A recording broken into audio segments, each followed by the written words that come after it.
Good evening. Welcome to Words on Whiskey, episode 57. And we're delighted to be back after a week's absence. And I hope you're all keeping well and keeping safe. This evening's show is an interesting one in that we have a young man who is giving back the skills of his trade and sharing it amongst his peers and taking on 2 apprentices. And we're delighted to welcome Enguerrand, who is working as head cooper in Tullamore DEW's latest cooperage. So let's just bring in Enguerrand. Any questions, please, of course, let us know, and we'll be delighted to answer them. And let's just bring in Enguerrand. Good evening. Hello. Good evening. How are you doing? Very well, very well. Thank you for joining us this evening. I'm sure you had a full day's work. Oh yes, I did. Yeah. How manual and tiring is it physically? Oh, it is very manual and very tiring. We're using a heavy hammer all the time, as I'm sure you're aware of. We're using a lot of hand tools that we'll show you a bit later. Yeah. You have to have a quick pace, quite a good quick pace, because you have to produce quite a good amount of barrels, between 20 to 30 barrels a day, which is quite a significant amount.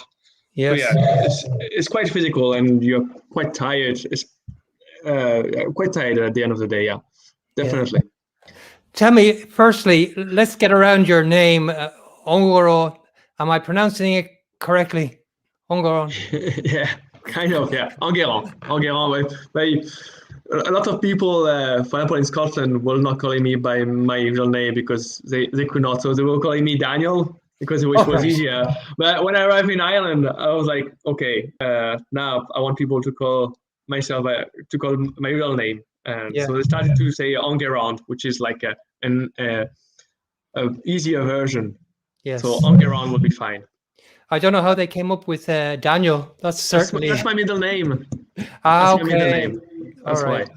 Okay. So we've established you're from France. What part of France are you from?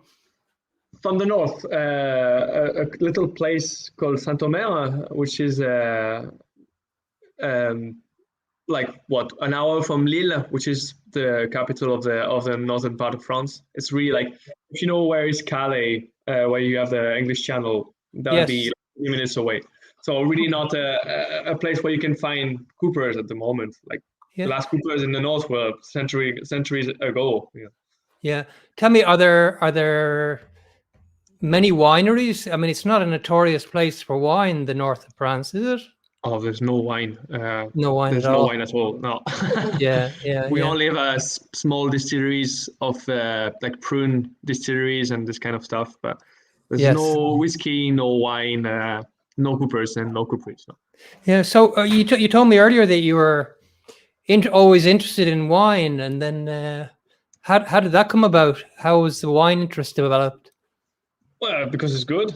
It was just something. Yeah, I suppose it's such a part of French life as well. It is. Socially, it's very important for French people to always, meet each other and have a little glass of wine and have a little chit chat. It's some cheese. It's part of the culture. We don't even think about it. This is our relationship with wine and cheese, and it's how it is. Good food, good wine. Yeah, it is. Good weather, good life.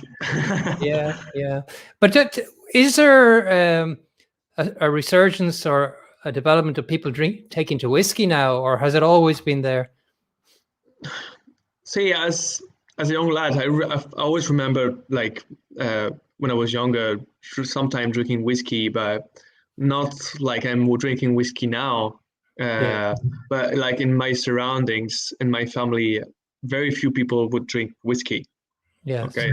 It would be really rare, and like I would always remember my uncles drinking a bit of whiskey at the end of a Christmas dinner, for example. But that would not be a casual whiskey drinker. Not in my family, anyway.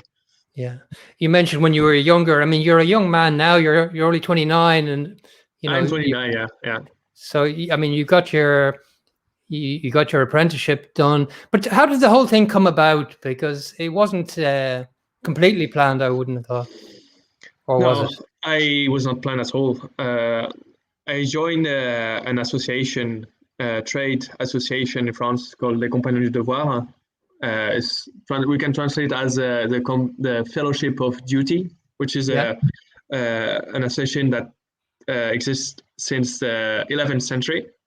Right. And we are basically learning. They're providing knowledge in 30 different manual trades, from stonemasons to cabinet maker to leather worker, toolsmiths, etc., etc. And basically, I had to travel around France for some time to learn my trade. So basically, I joined this association as an apprentice. I wanted to make cabinets, so I started as a cabinet maker, which didn't last long because I met a cooper when I was in Paris, and he talked about this trade, and I find it passionate because I was already into wine and I wanted to discover more, and I did. I looked for an apprenticeship, and I find one in Champagne. Is how it all started. Yeah. So, basically. And Champagne, what kind of casks do they use in Champagne? They would use a 205-liter cask, which is a bit smaller than the Burgundy cask. It's the same kind of shape, with a local wood, local oak wood. Yeah. Yeah. So not so different. It's same. It's done in the same way. There are some variable in terms of wood hoops, wood hooping. Okay, but it's mainly the same. Yeah. Okay. And in the Champagne region, obviously it's very specific, but how different is each region in France in terms of the cask? So you've got your Bordeaux, your Burgundy, you've got your Cognac regions, you've got your Champagne regions, Calvados and so forth. Are the casks themselves very different, or are they similar? So you have difference of wood of the wood, okay, because depending on where your wood is grown, the wood will be slightly different. It's called the terroir effect. Yeah. And the shape of the wood would be different. The tradition around the hooping would be different. The look of it, like a Bordeaux is 225. It's a bit higher in length, okay, and a bit skinnier. A Burgundy one will be small but a bit fatter, if I can say like this. And the different regions you worked in, you were telling me you worked in the Cognac region, you worked in Champagne, presume you worked in some wine regions as well. Yeah. So my parkour, I started in Champagne. Okay, I was working for the only cooperage in Champagne called la Tonnellerie de Champagne-Ardenne, which is the only one. Then I moved. So I spent 2 years there, and then I moved to the Calvados region. Okay, where I was working for again a very small cooperage called Defrièches. And we were doing what we call footers, so it's all barrel and vats that are above 1,000 liter. Okay, right. So instead of taking, let's say, a day to make for example, in a day, a team of cooper would do around 30 barrel. We would spend months and months building one barrel. Yeah. Okay? Oh, really? Yeah. So it's a very longer process. Everything is bigger, and you have to be extremely careful. It's very hard to get the wood because it's a very rare wood. The wood we're using for barrels are much different and harder to get, and very expensive as well. Yeah. So after that, I went down to Cognac. I spent 1 year in Calvados and then 1 year in Cognac, where I worked for a very young cooperage called Vignat, where we're doing barrels for Cognac and wine in general. A lot of export as well now. Yeah. And what type of wood would these typically be? Would they be French oak mostly, or would you be dealing with American oak or the first oak? time I had to deal with American oak was in Cognac, actually. But it was for exploitation. It was the only time really where I had to use American oak. But yeah, it's mainly Cecil oak or Cactus robur, as we call it. It's like the French European oak. That's what we use most of the time. Yeah. Okay, so is that Limousin? Limousin, Tronchet, Allier, Champagne, etc., etc. Okay. Each forest will have its like bough. For example, Limousin. In Limousin, the wood is used for cognac. First of all, it's very close, and the grain, the white grain makes it good for the maturation of cognac. And for wine, you would use narrower grain, very fine grain. And working with these different woods and different types of barrels, I mean, how different is it to actually work with those casks? Are their properties completely different in terms of how you assemble or how you deal with them, or is it purely the effect they have on the liquid? So no, they are built in the same way, more or less. Okay, they have different shape, but they are built in the same way. The difference will be the toasting, and the seasoning of the wood. So seasoning is before you make the staves. The wood, you're not going to use a green wood because it's full of harsh tannin. Yeah. So you need to season it. You let it dry for around 12 to 36 months in the open air. So all of the harsh tannin will be washed away, and the wood will develop some kind of microorganism inside the wood that will help developing its flavor profile, basically. Yeah. What about the sustainability then of wood? I mean, there are huge forest regions, obviously, in France. Is that something that is becoming very important for all the cooperages? Or we're very ahead of the game in France for that, because our organization, the ONF, which is a organization that takes care of the woodlands in France, started in 1645. So since then, they started to grow a lot of wood and to make plans for the future, because we knew that we were going to need a lot of woodlands. So we are in a very sustainable system in France. Of course, like the number of barrels is increasing every year.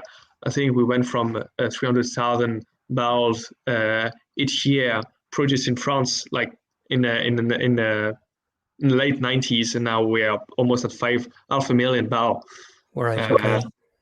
Which is, compared to what the states are doing in Kentucky, for example, it's nothing. Sure. Yeah.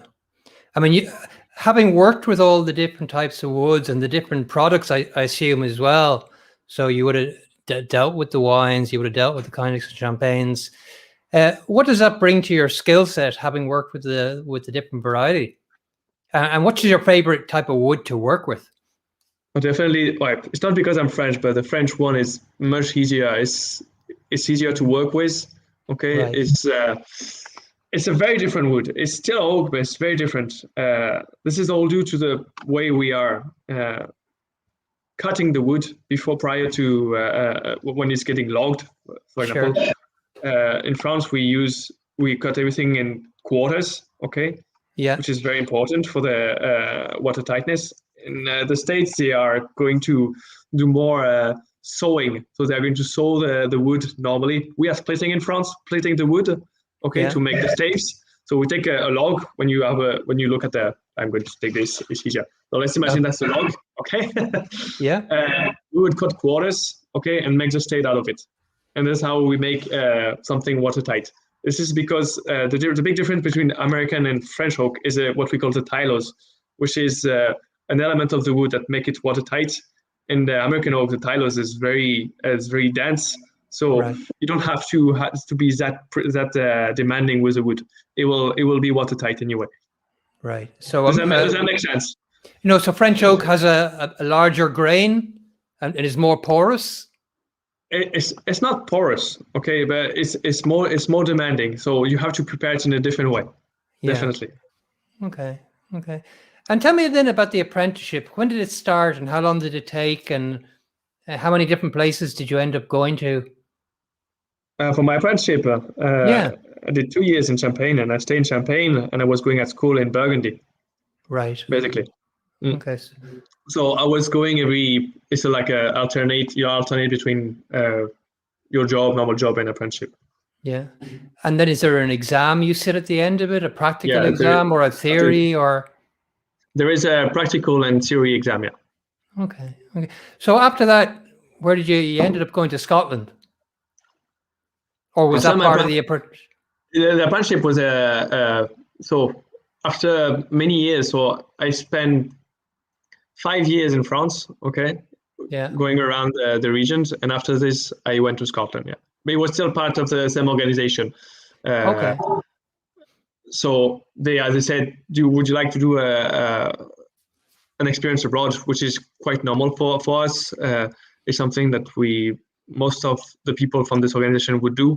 They would do 1 year abroad, and I was sent to Scotland to the Space High Cooperage. Yeah. Basically. Yeah. So that was a very different game for me. That's a very different world and a very different way of working. Yeah. What are the key differences then, and in terms of tooling, in terms of the wood, in terms of what you produce? So in France, you would use a lot of machines to make barrels. Let's be clear, in France, you don't do barrels by hand anymore for many years. The only thing you would do by hand is repairing, which is exactly what they do in Scotland. Most of what they do in Scotland is repairing. They don't produce many barrels. Okay. So it was it was different in a way that I had to really learn. Also, I learned how to make barrels by hand, but to use it in a very efficient way, to be able to work fast.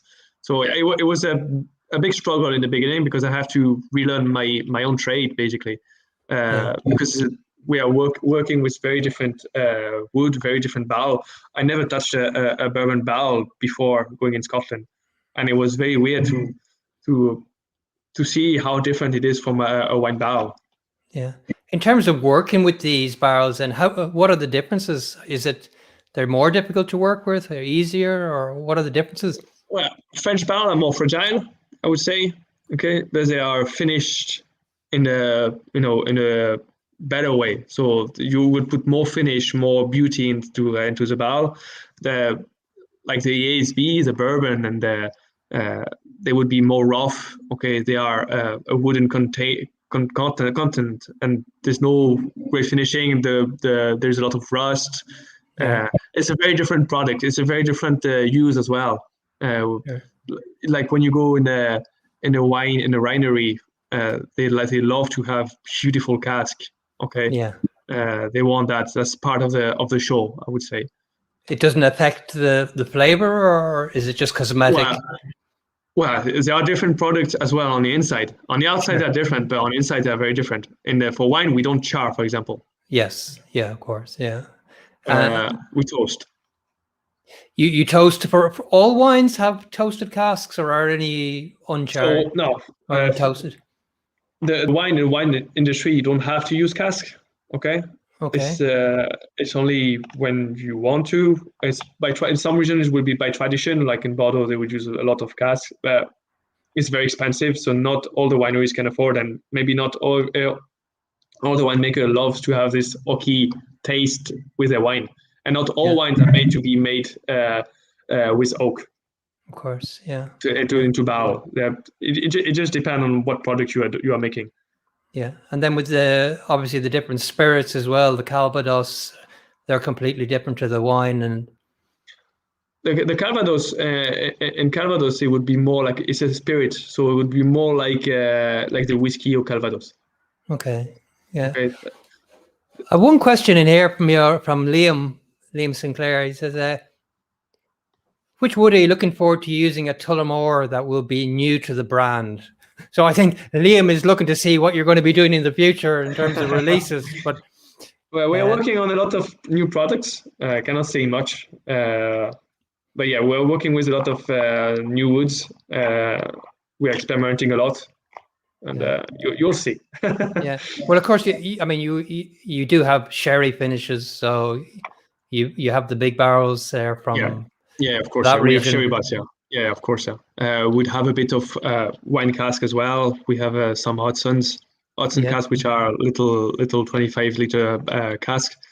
Yeah. But yeah, we have.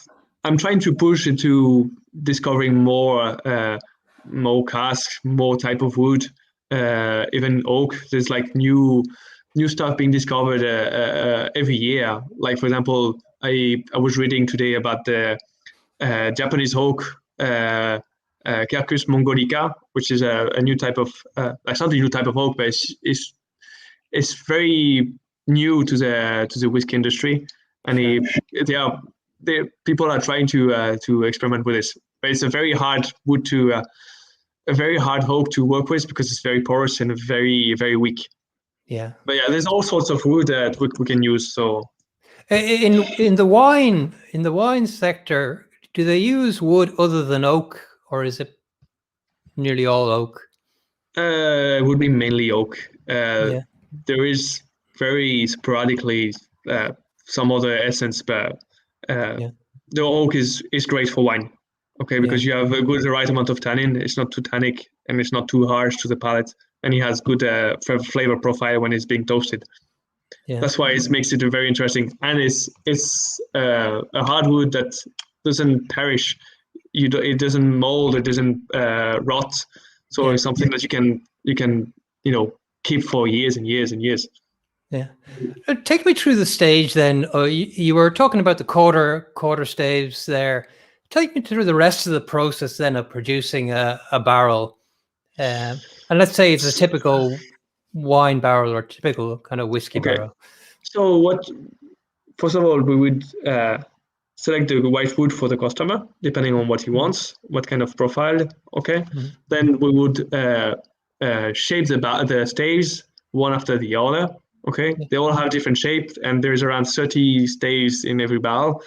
And we're going to make the outside, which is going to be rounded, and the inside, which kind of follow the roundness of the outside, and will make the joint. So this is done mainly by machines now. So you have machines that can do either one step at a time, or like the most advanced would do everything at once. So you put a stave plank square into the machine, and it comes back a ready stave.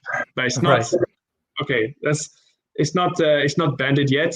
Okay, so we're still straight, and so we are going then to raise the cask. So mise en robe in French, where you're going to put all the stave together. Okay, and you'll have some kind of a dress. Okay, and then after that you'll start the toasting. So you start by preheating. You need to raise the heat a lot, like to 250 degrees. Okay. Is this to make the wood more supple to bend? Yeah. So basically, there's a component in the wood called the lignin, which will get pasty and elastic when heated. Okay. Mm-hmm. So you need to put the right temperature. So all the lignin inside the staves is kind of becoming elastic. Okay, and then you are going to be able to bend. So you bend everything all together with a string or a rope or whatever. You have different way of doing it, and then you have your ready barrel. Then you can put all your hoops in, and then your basic shape of the barrel would be ready. Mm-hmm. So at this point, when it's toasted, okay, and the toasting is always in France is mainly done with oak shavings, okay, and oak leftovers. You would start the toasting. So this is the process of cooking the inside of the barrel very slowly, okay, depending on the flavor profile you want for your barrel, for your wine. Yeah, and the toasting does what? It releases. So it will activate a component that will after that interact with the wine. Okay, so there'll be an exchange. There'll be some stuff absorbed from the wine, and some by the wood. Some component will be released into the wine. Okay, and some stuff will kind of add together. Okay, there's the three main reaction you have between the wine invent the whiskey works for the whiskey as well, and the wood. So the main difference then between charring and toasting is just the amount of heat applied and how long it is, or It's a very different process. So charring is here just to maybe some of the listeners will be aware. It's just here to remove some of the bad flavors from the whiskey, the rubbery kind of and very copper kind of So that's basically acting like as a charcoal filter. Yeah, okay? A purifier in a way. Yeah. Yeah, a purifier, exactly. That would be the main difference. Okay, but in terms of that means then that the liquid would be more absorbed into the wood if it's heavily charged as opposed to toasted. So toasting will go more into the wood, okay, because it's a very long. It's like cooking very slowly. It's like so toasting will mean more absorption than charring. Yeah. Okay. Right, so if I can explain very easily, the toasting is like cooking for a long time. When you're doing a dish, you're cooking for a long time. So it's going to go really into the wood and activate a bigger layer, a thicker layer of the wood to these components. So there'll be more components. So the higher your toasting will be, the bigger the amount of component extract component will be. So for example, let's make the difference between a white wine and a red wine. The white wine doesn't like heavy toast. Okay, so you'll rarely find a heavy toast for white wine. They will do what we call the white toasting, which is a very light toasting. Right. So the period of time would be the toasting period of time would be smaller, and it will be less intense. And is that because the white wine is more delicate, more susceptible to absorbing the flavors than the? Yeah. You don't want to add too much colors into your white wine. Of course, yeah. So it's almost counterintuitive because you would think when a barrel is charred heavily that there's more cracks for the liquid to seep into. Yeah. Whereas you're saying the toasted ones actually are taking in more. Maybe it's more uniform. Okay, so it's not that I don't like about charring. The thing is, the charring process is very tough to the wood. Okay, but it doesn't penetrate well into the wood. So you have this very thin layer of char. Okay, and then very few of the rest would be actually toasted and activated by the heat. Okay, so that will give more. For example, if you put a wine into a bourbon barrel, the result would not be great. It will be very harsh, and there will not be a good result because most of the wood layer would not be activated. Yeah, it'll just be the surface char, and that would be exactly. Okay. Yeah. Okay. Every day is a learning day. I thought the exact opposite, so that's good to know. So I think you have somebody here from, I don't know if you know them. That's my parents. Bonsoir. Oh, that's nice. Nice to hear from them. Yeah. So tell me, how did you end up going from Scotland then to Ireland? How long did you spend in Scotland, in Speyside? I spent 4 years in Scotland. I spent 1 year in each of the Speyside workshop that they have. They have one in Speyside, in the Speyside region, and one in the Midlands. Between Glasgow and Edinburgh. And when I was there, I was contacted after that by William Grant's son to join their operation in Enguerrand. Are you familiar with the Enguerrand distillery? It's where we do the Hendricks and the Grounds and No, I'm not familiar with that at all. No. So what's there? So it's a big distillery. It's a huge distillery, and we do. There's a big cooperage with around 14 coopers. On site. There is around, let's say, 70 warehouses around there. It's quite a big operation. Yeah. So what's the name of it? I didn't catch the name of the whiskey. It's a Enguerrand distillery. No, okay. No, It's where we're doing the grants. Okay. Whatever. But it's where we do the grants, the Hendricks gin, if you know that. Okay. I know the products, but I don't know the distillery. Yeah. We do the monkey shoulder as well over there. We finished Stella Jerry as a rum.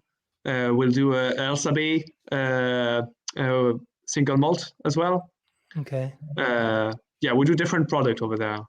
So it's quite a big distillery, and quite so old. a lot of different.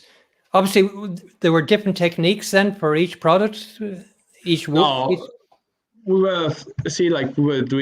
were repairing barrels for the site, and there was a lot of barrels to repair. It was mainly for the whiskey. We will never do barrels for gin because we don't use barrels for gin. Not us though. Okay, so how did the opportunity come about to join Tullamore? Well, I think very small amount of time after I joined Enguerrand, they asked me if I would be interested to go in Tullamore distillery because they were starting to build a new cooperage. Yeah, and they was like probably 2 months after I arrived, they asked me this, and 2 years after they say, "Well, it's ready. Do you want to go?" I say yes. Yeah. Of course. I mean, I would have not missed this kind of opportunity to start something brand new in a brand new series. I mean, it's for me it's a dream job because they told me that I was going to start an apprenticeship, to start with apprentices, and I just something I wanted to do for some time.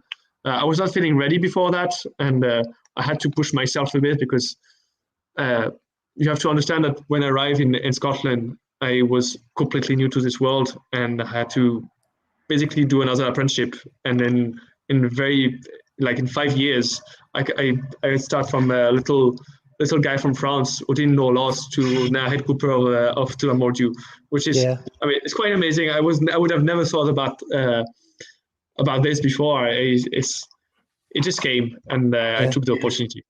Yeah, and an amazing opportunity as well. I mean, there's not many places you would get the opportunity to join a startup essentially, and so I mean, you get your chance to really put your mark on what's done there. Yeah, so I set up the quality of the wood, of all the repair we're doing. We would have a quality, like we have golden rules that I would have set up about how the cask should look like, what should we do when we repair. So for example, I was telling you that we remove all the bong staves when we are repairing them, even if the bong stave is good, because everything in the Tullamore is palletized. So it makes it better, and there's less maturation loss, less leak, because most of the leaks are coming from the bong. So I try to save as much whiskey as I can. Yeah. So the barrels, the vast majority of barrels that come into Tullamore are coming from the United States, presumably, and ex-bourbon barrels would be the majority of them. I know you do sherry butts and all the rest, but so those barrels that come in from the States, what are the changes that have to be made to them? What are the, is there something that has to be done? What's the process? So the barrels come in. Yeah. So the barrels come in, if they are not good for filling, they would go straight to the cooperage. Otherwise, they are being hardened. Yeah. Okay, so we are going to harden the hoops, and then they are being filled. Okay. And what are the typical sort of things that you come across that cause problems? I think we mentioned before, we were talking earlier, and you mentioned you also quality control the wood in terms of checking for sulfur and so forth. Yeah, there's a visual standard. We need to be able to see all the casks. We have to inspect them and to segregate all the bad smelling casks. The rusty hoops, if there is a rusty hoops, we cannot fill them and put them in warehouses because you'll end up with a pond basically, which you don't want. Big cracks on the bong, big cracks in general, like bad heads, everything that makes the barrel leaky, and everything that would make the maturation a failure. So if the cask, for example, has a bad smell, which is rare for bourbon because most of them are quite new. They've been filled once, so we rarely have problem with bourbon barrel. we would have more problem, for example, with refillers. Yeah. And typically, are all the flaws in a barrel, are they visible? No, not all of them. I mean, you will see them afterward when they leak. Yeah. For example, sometimes you can have you need to be good at reading wood. Okay, so you see a barrel and you should be able to say that's a specific space in the barrel is going to leak. And is that just from experience? That's a lot of experience. Yeah. You need to be able to read. That's what I said to my apprentice. Read the wood. Try to guess what happened to the barrel. You have also, like when you see a barrel, you have all the history of the barrel. If you look well, you can see all the history of the barrel. You can see where it was leaking because you can see a trace. You can see how many times it was used. You can sometimes see the date, or you can read the barrel. And this is how we help ourselves. I try to teach to my apprentices that they should really take time to read the barrel before attempting a repair or putting to filling. Yeah, let me just share a few photos here. I have a few photos here that we can show. So this is you obviously working in the Cooperage. So tell me, the Cooperage opened at the beginning of last year, beginning of 2020, isn't it? We opened, it is the first barrel in June 2020. June 2020. Okay, so it's not that long. And what are the facilities there like?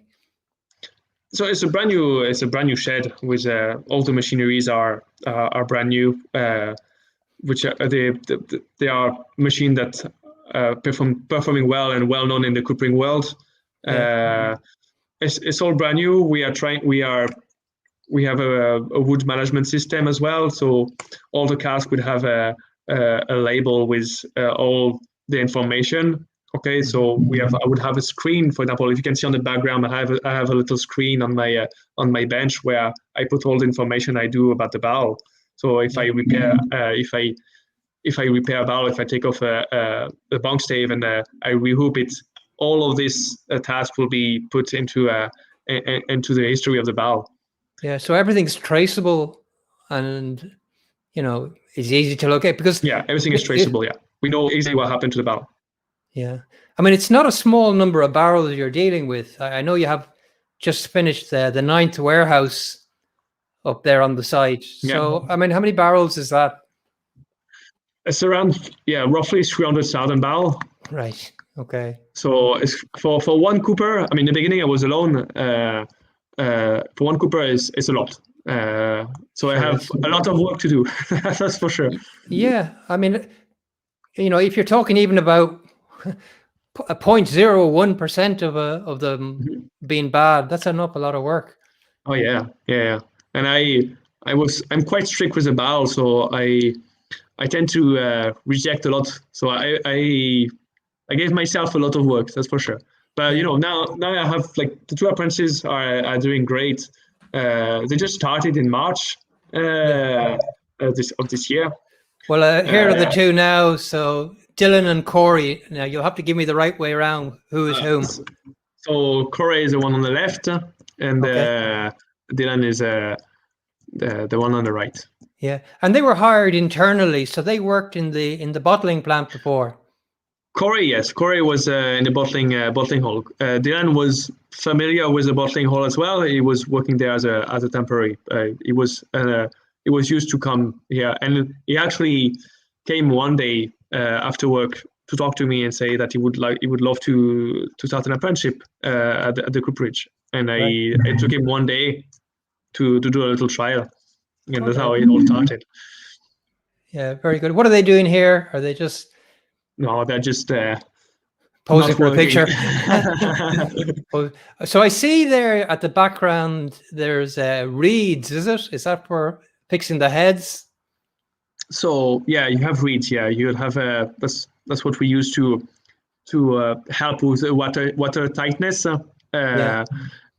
It's something we use when the barrel is dry or when it's just being repaired to leave time to the because the wood needs to swallow a bit with water. Sometimes it's dry, so it shrinks. and you need to give time to the wood to swallow a bit more. So you put these reeds that will swallow in contact with water and help with the water tightness. Yeah. There's John Quinn saying you're busy, which is I didn't know John was fluent in French. I've been told he is, but we never actually had a conversation in French. Okay. You have to get him next time. I'm sure we can. Actually, so we have John on the show next week. So although he's wearing a different hat next week, but what is it you're looking for when you take on an apprentice?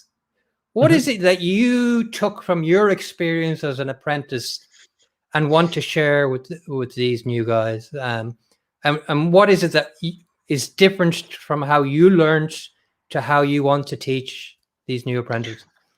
Well, I learned quite in a hard way. It was not an easy journey to be where I am now. It was not an easy journey. Yeah.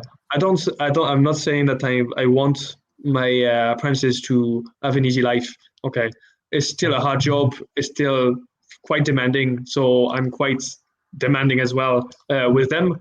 But I want them just to be passionate about what they're doing. Otherwise, they won't last, and they won't like to do that. It's a trade you do by passion.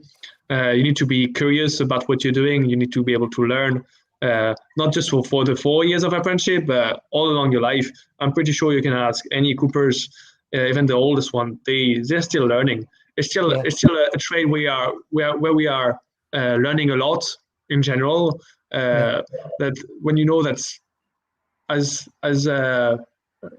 late as like the 80s, we didn't know what was the toasting impact on the wine. All of this research on toasting, I think, is quite new. So you want to learn. You cannot just be there and just repair a cask and wait for the time to pass. You have to be interested in what you're doing. So I'm sorry.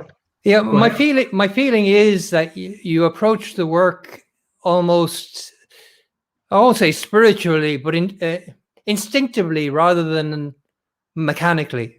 Yeah, because otherwise, I mean, you have 2 young lads, and you have to give them interest in a job. So I try to stimulate them in, like, not just repairing casks, which can be a kind of a redundant job. I make them do a lot of little cask and little piece of coopering, and they love to do that. They are asking for it, and we are not even supposed to do this in the apprenticeship. The apprenticeship is just asking for the coopers to be able to repair. But I wanted young guys that wanted to learn, and not just what they had to learn, but more. And that's exactly what I found in Corey and Dylan. So I think they are a great match. They are friends. They know each other for some time. So it's a good team, and I'm pretty sure they'll be doing well in the future. Yeah, I mean, what's your aim? What's their timeline in terms of becoming qualified? Well, it's 4 long years, first of all. So they'll learn everything from just repairing barrels, any kind of cask, from the normal bourbon to sherry butts, or everything that we have to repair, wine cask as well. They have to learn everything about their tools, sharpening their tools, taking care of their tools, all the names, the history of the casks, the wood reading, knowing everything about like growing oak 4 barrels, being able to perform a task in a warehouse when there is a little cask leaking, all this kind of stuff, like a fully trained cooper, basically. They'll have to learn everything, and in 4 years. Sorry? How much do you get to learn about how the whiskey or the liquids are interacting with the wood? I mean, is that something that happens again over a period of time, or do you know what way a particular barrel is going to offer its flavor to the whiskey? They have to know the mechanic and the chemistry behind maturation. Definitely, they have to know the name of the components. They They have to know how it works. The stuff that I explained to you earlier, that there's some extract, there's some stuff absorbed, and etc. etc. They have to know that. It's part of their job, and they have to. Even if they are working in the whiskey industry, I want them to be able to go later. I'm just saying, in the wine industry, and to be able to be as good as French cooper. Yeah. Okay. I mean, what is it that you're offering them that you didn't get, for example, when you did your apprenticeship? Patience. Patience, yeah.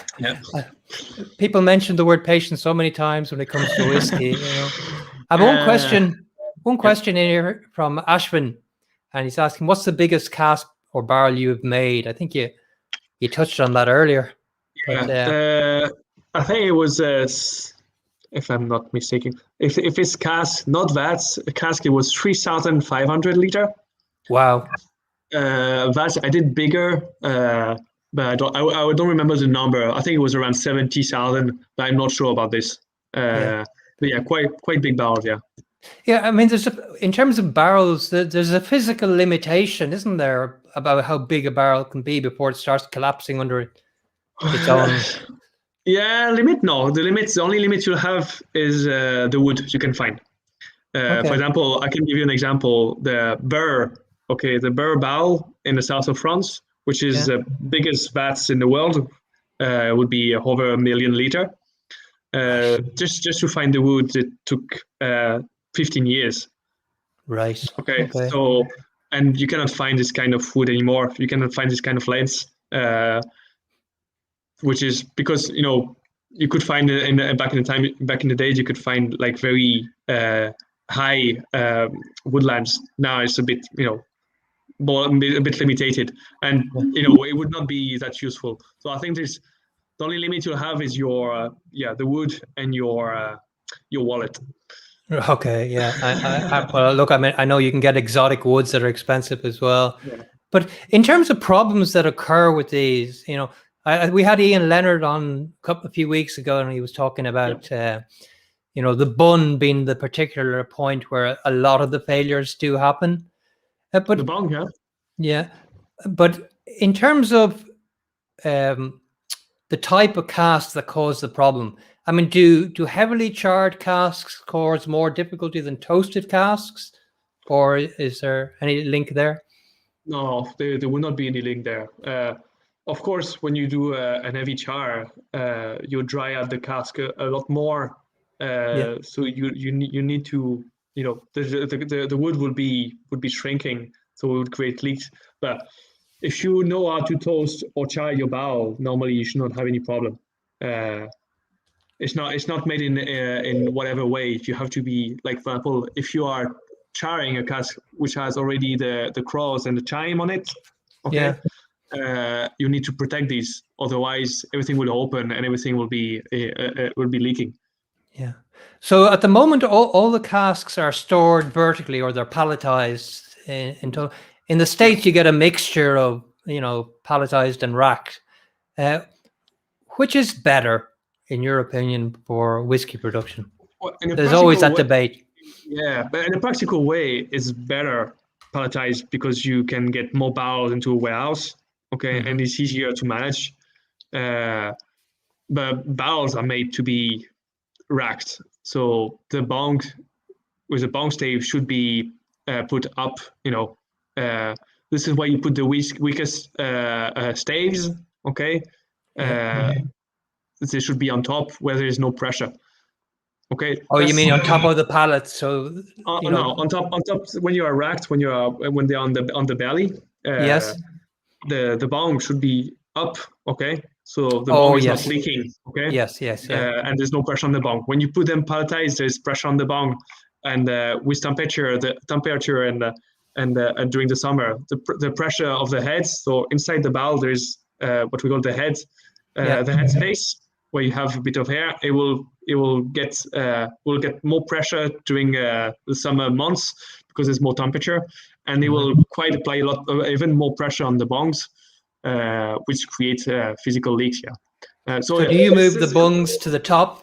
Do you move the bungs to the head of the barrel then when you repair? So when I repair them, I take off the bong stave completely on the belly. Yeah. And so I replace it with a normal stave, and we put the bong on the top. Yeah. Okay. So does that mean that doesn't happen to every barrel that comes in, does it? For us, yeah. I mean, we're repairing the bong stave. At the end, we would like to have 100% of these because they're great. They're not leaking, and we don't have problem with bongs.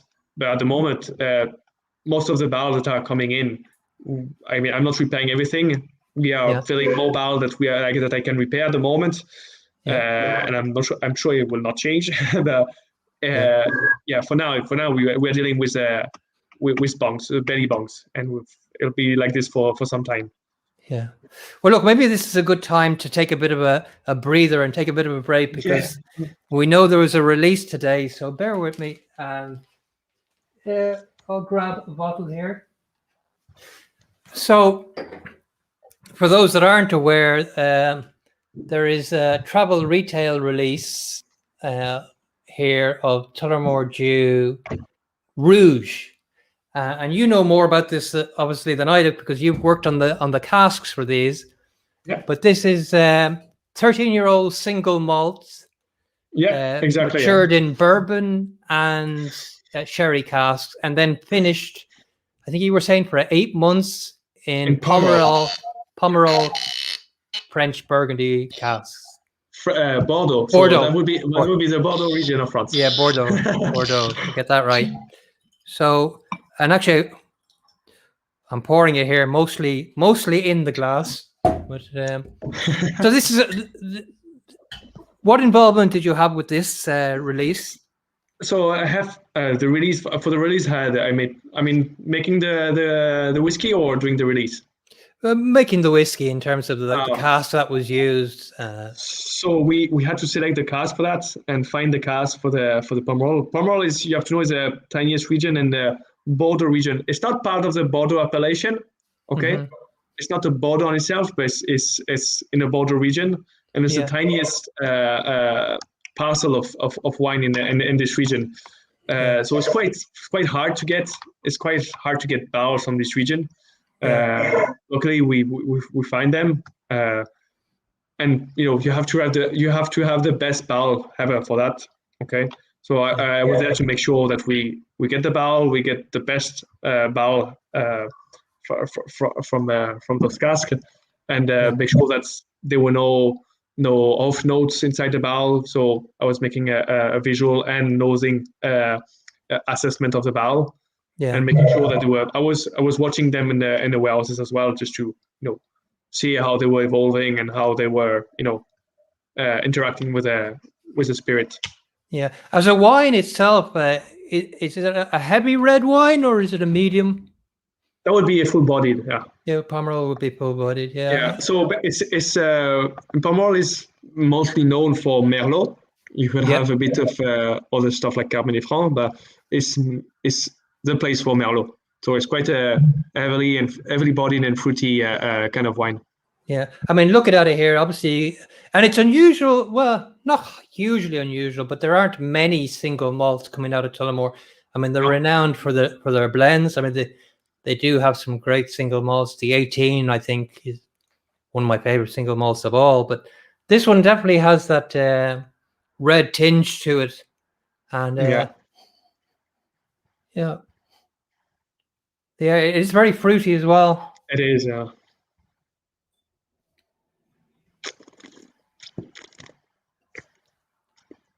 How do you say in Irish? Slangt? Slancha. But what would you say? Santé in French? Santé, yes. Yeah, you see, I mean, John Quinn isn't the only one that can. Actually, I'm going to do the whole show next week with John in French, and we'll see how we get on. But I want to see it to hear his French, so make him speak in French, please. Yeah.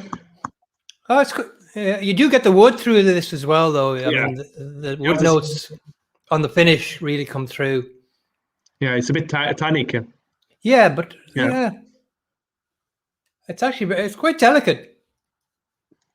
Yeah, it is. dry.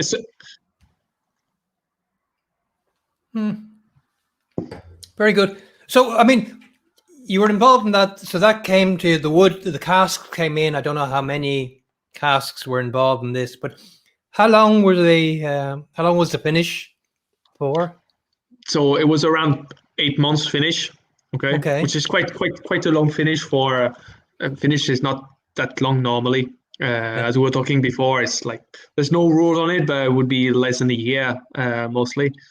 But yeah, I think they had to experiment in the length of the finish, and they find that 8 months was the right balance. Yeah. I have one comment in here from Kevin. Hi, Kevin. How are you? How many casks would you do per day in Tullamore? Or how many would Enguerrand like the lads to hit for? So, so be careful what you say. Don't set your target too high for yourself. I have very useful minions and very useful apprentices. That's all I'm going to say. Yeah. Now, on my own, when I started, I was doing around 20 to 24 barrels a day. Now, where with the apprentices, we go more around 40 barrels a day now. Okay. But it's still a tiny percentage of, I suppose. Yeah. It is, yeah. What are the other barrels like then to work with? You're telling me you do the sherry butts and so forth, and what are they kind of typically? How are they typically different in flows to the bourbon casks, or is it the same sort of thing that goes wrong? No, it's kind of the wood is a bit different. Okay, it's not made in the same way. Those barrels are kind of made in a way of a bit like a wine barrel, but bigger. They're quarter sawn as well, though. Yeah. So they will be different, a bit weaker. So because they have a bigger pitch, the pitch is a difference between the diameter of the head and the belly. Yeah. They have a bigger pitch. They will tend to break a lot. Okay. The good thing with those casks is they're very thick. They are very thick. So even if you have big breaks in them, you still have a good play of wood. And so yeah, they are quite hard and very strong barrels. Yeah. What's the biggest catastrophe you've seen in casks? Have you ever had a whole pallet fall down because of a weak barrel? Obviously, not in Tullamore, of course. Obviously, you have to deal with a lot of bad barrels, and sometimes you can open barrels that are not being taken care of very in a good way, and you'd have, for example, worms inside. Okay, and it will just stink because you have to be able. In the whiskey barrels, they tend to conserve on their own without any problem, without having any vinegary taste, or you need to wait a long time or leave them open. Wine barrels is a bit more complicated to leave empty. There's not as much concentration of alcohol, so you'll have more bugs. Okay, you'll have more vinegary taste and mold. So yeah, sometimes you can have quite a bad cocktail of flavors when you're opening a barrel. Yeah. And what happens when you do get a barrel in that has a very high sulfur content in it, or a bad aroma or bacteria?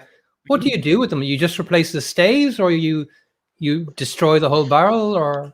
It just depends. Like, you can rechar it. Okay. You can skive and rechar the barrel. That will absolutely be fine. Okay. Yeah. And if after that is not good, you would discard it. You don't take chance. You don't want to be wasting 200 liters of whiskey. So I'd better discard a barrel if I'm not sure than send it for filling. Yeah. What is it then? We talked about you having an interest in working with wood. I mean, you studied music in college, so I suppose to go from studying music to woodworking is. Do you see what you're doing? Do you consider what you're doing? I would, but would you consider what you're doing as an art, as a real artistic element to it, or you see it as craft? On a daily basis, I would not call this an art, okay? Because it's a craft, it's a trade. an art. I would do, for example, a lot of coopers in France love to do this. They love to experiment with shapes and make extraordinary barrels. That would be more art than trade, but still, it's a mix of it. It's an art in your trade. You try to push the boundaries of your trade and try to create something quite unique. Yeah. What is it then about wood and working with barrels that attracted you? And, what is it that you love about working with wood? It was just the touch and the fact that you have to use a natural element to create something. All this knowledge about trees, the fact that you can do a lot of stuff with wood, okay? From barrels to guitar to stairs to big buildings and cathedral. Yeah, yeah. I mean, it's such an important element in architecture and in everything we have. But you were telling me you were working on a side project for yourself. You made a guitar, and I know you have it there. So can you show us the guitar that you made? And, it went away. It went away. It's not here anymore. I don't think so. They don't have legs on them, but yeah, I just think that's my first handmade guitar. I mean, it really looks great. It's amazing. It's amazing to see. I mean, I'm sure, obviously, this is really delicate, fine work, but you obviously love working with wood, full stop. And I've noticed that about Coopers, from, we do, from Ian, who was doing carpentry in the house with wood, and Ger Buckley, who makes unusual elements with his... actually, and that's another thing. How much do you get to interact with other Coopers in Ireland? Well, I'm going to be honest with you. I never met any Coopers in Ireland. Really? Oh, we don't have many, I guess. Well, the COVID, but first of all, the COVID didn't help. And that's the only time I'm going to mention COVID. It didn't help because, I arrived in February 2020 and it was the start of it. So I think you brought it with you. Yeah. We didn't have COVID before that, but yeah. But I mean, is that something you would like to do to kind of deal with other Coopers? And yeah, at the moment I'm working on a side project actually to put together Coopers. So I am on an early talks with the Irish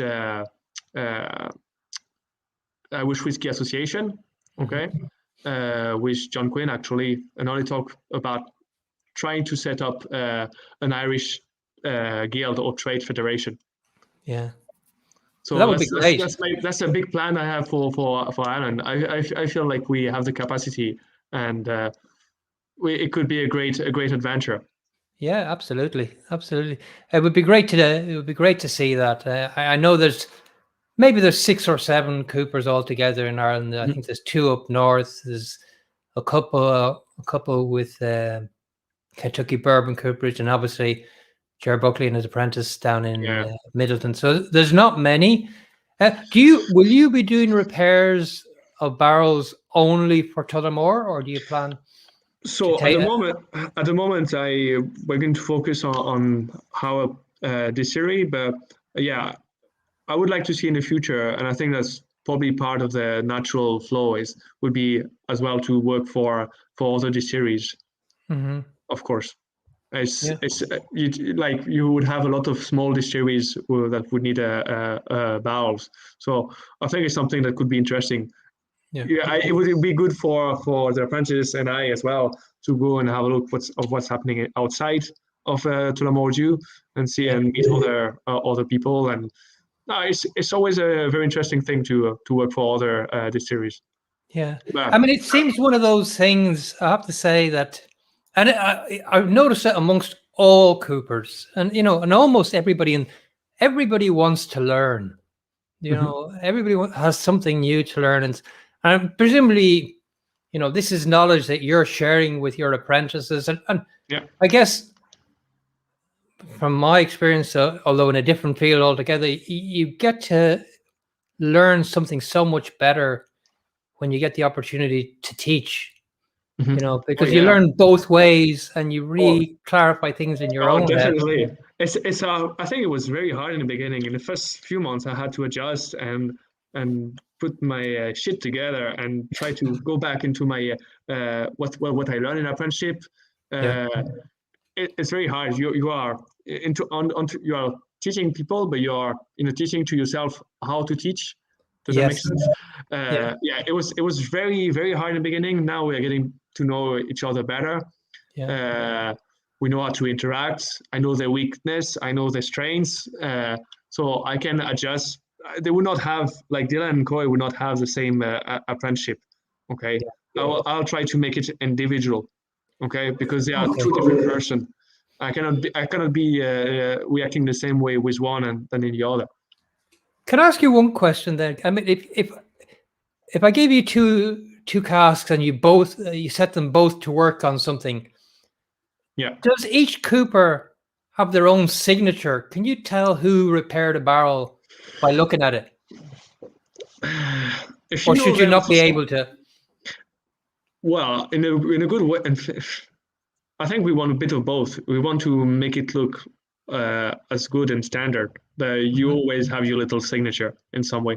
If you work long enough with some of the coopers, you'd know how the barrel would look like. Definitely, but you have to work a long time with them. When I was in the Enguerrand Cooperage in Scotland, some of the guys were working together for 30 years. They would definitely know if a barrel is from one guy or another. Yeah, definitely. Could you tell us about the difference in the tools that you used in France in the wineries and the shop, as opposed to the tools that you would have used or that you're using now in Tullamore? So they are roughly the same, okay, but you'll have some exception. So for example, I'm going to show you this like a draw knife, okay, plan in French. This is a common tool that we have with France and most of the coopering world. This is even used for carpentry and joinery. It's not specific to coopering, but something we use a lot. And what's that for? So we use it's called we use for several stuff. We use it to make the basil on the head. Okay, so like you have the head and you have a little basil. Okay. Yes. We would do the basil with this by hand. I'm not saying I'm doing this in Cooperage in France. We rarely use this, but as an apprentice in France, I was doing barrels from scratch entirely by hand, without any machines. So I was using this to make the outside of the staves to make them round. Okay, I use it to make the heads as well. To adjust the thickness on the top of the staves. You can use it for a lot. It's very easy to use, and you can use it for a lot of stuff. Then after that, see, like I'm going to show you now a specific tool. Well, you could find this in France, but it's something I saw more in Scotland and in the whiskey industry. It's called a jigger. So that's basically just to shape the inside of the barrel where you have the cross, just to adjust and have a smooth surface. Right. Does it make sense? Yeah. Well, presumably you get the curvature. You get the curvature on the inside. Yeah. And that, you have the heads. So that's with the hammer and driver. That would be the cooper's favorite tool, I guess. Well, that specific one is a as de rabattage, which is an adze. Okay, that's what we call it in English. An adze that we use we were using in wineries back in the day when we were using when we were repairing inside the winery. They use it in Scotland and in the repairing cooperage to do the chime basically. Yeah? Are you aware of what the chime is? No, not a clue. No, the chime. So you have the profile of the stage. You take the profile, and it will be the little basil that you have on the top of the stage. Oh, sorry. Is this where the head would slot in? No, that's the cross. That's the cross. The chime is above the cross. Okay. And what's the function of that? It's just to make it look good. Okay, to have something regular. Because when you are turning the barrel, you want this to be smooth for your hand. Right. Okay. It's just a finishing tool as well. Yeah. I don't like term finishing. It's just to make the proper shape of the barrel. Yeah. Yeah. Okay. Very, very good. Very good. I mean, you mentioned there that a lot of the barrels now they're machine made, you know. But when it comes to repairs can only be done by hand. Some tried to do it by with machines. I mean, in a certain way, you can use machines to make your life easier. Well, that's for lifting and things like that. Not even. See, I don't see why we would make our days in life harder by doing everything by hand. I can understand the folklore behind it. I know it's good for apprentices to know how to make everything by hand, but we are in 2021, and now we have good engineering machines. We are using machines like to make the hoops, for example, to take off the hoop, to press the hoop, to, of course, join the staves, to rejoin the stave, so to prepare the side of the stave. I would use normal generic joiners tool like a bandsaw, circular saw, everything, all this kind of stuff. Yeah. There you go. So there's June O'Connell, and that's a very good point. I think we had some definitions in the last issue of the barrel points, but yeah, we should actually go into the naming of. Yeah, so I should have prepared this. I'm sorry. No, it would be great to have actually, because I know that even the different hoops have different names and things like. All the hoops are riveted, are they, when they're closed? Yeah. All the hoops are riveted, so it's you rarely see something different than that.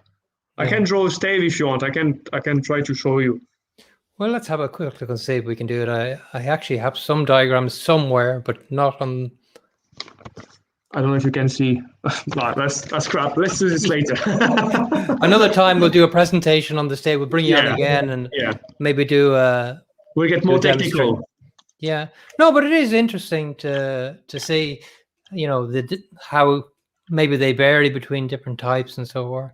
Tell me how your English is phenomenal, and actually, if I'm not mistaken, you haven't been here that long, and you're picking up some Irish euphemisms, mainly the one starting with an S and ending with a T. And how have you found it living in Ireland? What's it like? See, I have to compare with. I'm not going to compare with France because I'm biased. France is my home place, so of course I love France. But I would compare it with Scotland, for example. I feel the people much warmer in Ireland. I appreciate and I enjoy much more the country than in Scotland. I love Ireland. It's a beautiful place. During the 1.5 year with my partner, we went around all the Atlantic way to do some wild camping. We did a lot of treks. We met some amazing people. Last week I was with Aviator Whiskey Society. Yes, I know. Nice for the launch of the Rouge, and it was absolutely amazing. Everybody was so nice. It was really the first time I was into a social event in Ireland, because I didn't get to experience really like live music and concert and the real Ireland, and it was really the first time I get to witness the warmth of the people. Yeah, I mean you're so unfortunate that you came at a time when everything was locked down, but I think things are starting to open. I know the visitor center in Tullamore is being developed. Yeah, and I would expect that to be close to completion. Will the Cooperage be part of that tour? So, in a certain way, yes. So you'd see the inside of the Cooperage briefly. I am not going to perform like for you. You'll see me doing my job normally. Okay. Yeah. In some time, after that, in some years, that will be part of the tour, okay, where I'll be taking time to explain to people. But that Well, I would be think people will be interested as well to see the genuine working environment of a cooper. And well, the tour that we are going to provide for the people who are going to come into Tullamore DEW is going to be something like this, where you'll get to see the real place, not the museum, the real place. Yeah, I have one question. It's a silly question, maybe in some sense, but the clothing that a cooper wears, they wear almost an apron. Is that traditional in Ireland, in Scotland, across coopering altogether? It would be across coopering. Some would have a full apron, some half. I know I like to use a half an apron because it's better. It's just here to protect you when you are using this. You don't want to be cutting your leg, so you'd have an apron for that. So it's for protection. It's not to keep you clean. As well, to keep you clean as well, because a bourbon barrel or refillers, like a barrel in general, is quite dirty and full of rust and all, and sometimes you can have a little spine of wood going into your skin if you're not careful.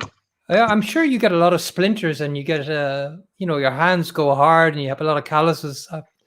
In the beginning, when I started as an apprentice, I was not wearing gloves at all, okay, and I was doing everything by hand. And with the tannin of the oak, your skin turns black basically, and you just it's not dirty. You can try to wash it it won't come out. The tannin is in your hand, so you will see a lot of this stuff. Would get a lot of a very hard skin. It will take with some time. In the beginning, it's hard. I remember having my hands bleeding and full of It was bad. In the beginning, it was bad. But with time, your skin get tougher, and after that, you don't feel anything. Is there a question of strength, or is it a question of how you use the tools? Well, as you can see, I'm not. I'm not a very heavy guy. I'm not the typical. Let's say 65 kilo. I'm not a strong man. Okay. I had to learn how to use my brain a bit better, just to make my day easier. Okay. You'd have very strong coopers that would use their strengths. Okay. So I think it's a mix of both. You have to be able to use your brain and your strengths. Of course, it's still a physical job. I'm not going to lie to you. It's a very physical job. Yeah. In terms of being over here in Ireland, what are the things that you would really like to do, especially now that COVID is not at the forefront as much as it was? What are the things that you'd love to do here? I mean, you've learned your English is perfect, so I mean that's gone. But as a musician, I guess as well. I'd love to see more live events with music.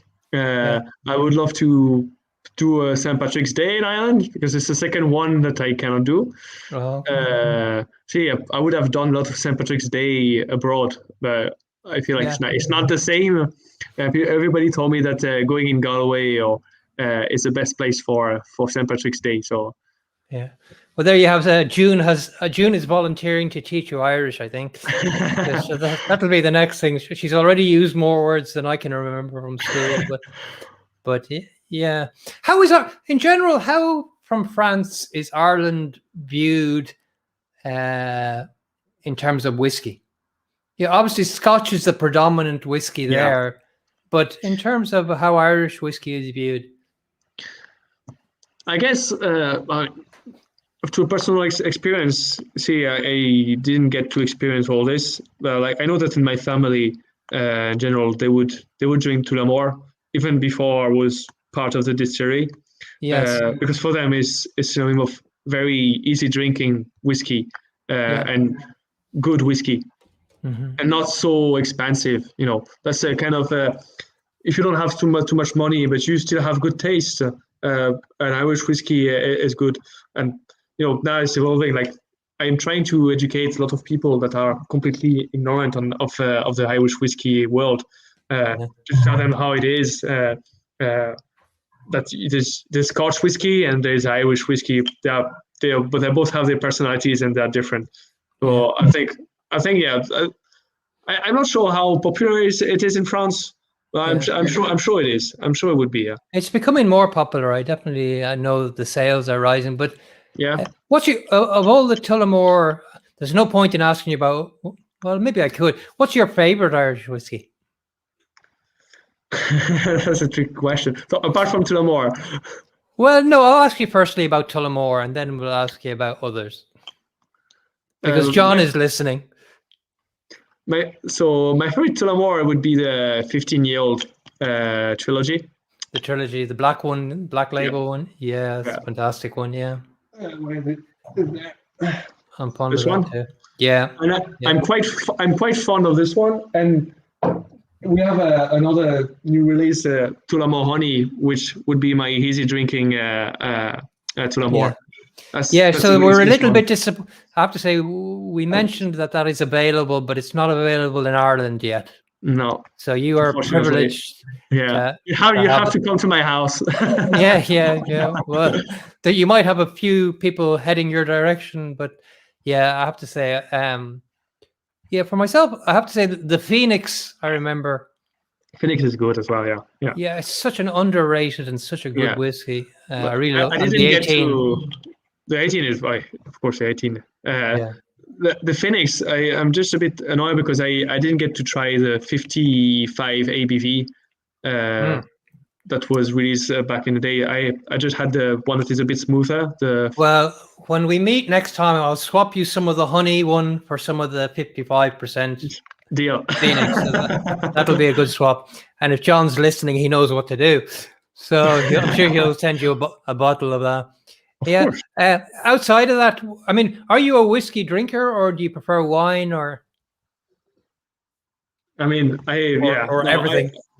I would love whiskey. Okay, I'm not going to say it's my favorite. I tend to prefer wine in general. But if you want to stay in spirits, tequila and cognac would be my favorite.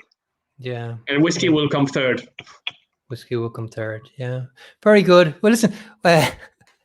I hope I'm not disappointing people about this. No, John Quinn said he can't hear. But listen, I've kept you longer than I said I would. I think it's fantastic.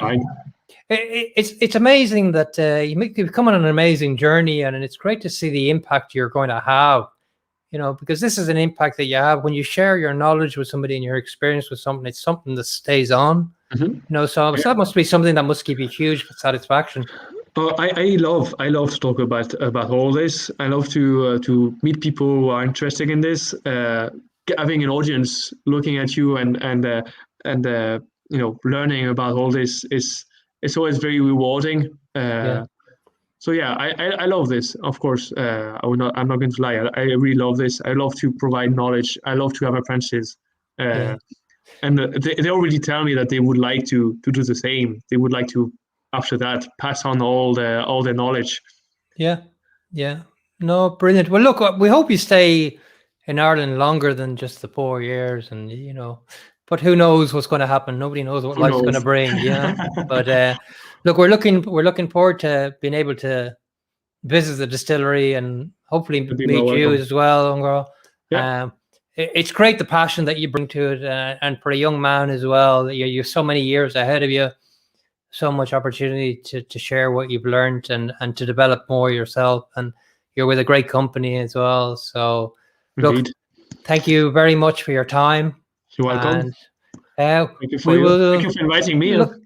Look forward to meeting in person. And I'm sure that the aviators always have great social events. You know, they're a great bunch of guys. I really enjoy them. They were, you know, very easygoing, and we had great, easy conversation. So yeah, it was great. It was a great time, and you know, I hope to see them again. Yeah, well, we've had a lot of interest and a lot of feedback from our audience this evening. Thank you so much for joining us. You know, it's great to see. You know, it just goes to show, you know, when someone's passionate about something, how much it draws people in. And look, congratulations. I will say, santé. Santé. Have a long, enjoyable career with Tullamore, and thanks very much again for joining us. So have a good evening. Thank you very much. Bonsoir. Bye. Bonsoir. Bye. Bye. Thank you very much, everybody. I really enjoyed that. It's great to see the passion that somebody has for their trade, and to be able to share that with people. I think it's just so important, you know. And you know, in coopering terms, you know, I think I really hope they get to form some sort of Cooper's Guild or something here. I think there's enough interest and there's enough people there that would warrant that, and the industry needs it. So thank you very much for joining. As I mentioned briefly, next week we have John Quinn, who will be wearing his chairman of the Irish Whiskey Association hat, and we will be speaking French for the whole thing. So take care, everybody. Thank you for joining us. I'll be making the podcast available by the end of the week, and stay safe, stay well. Thank you for joining. If you have enjoyed it, please do leave a comment or a like or subscribe to our YouTube post, and we will catch you again. So good evening. Bon night.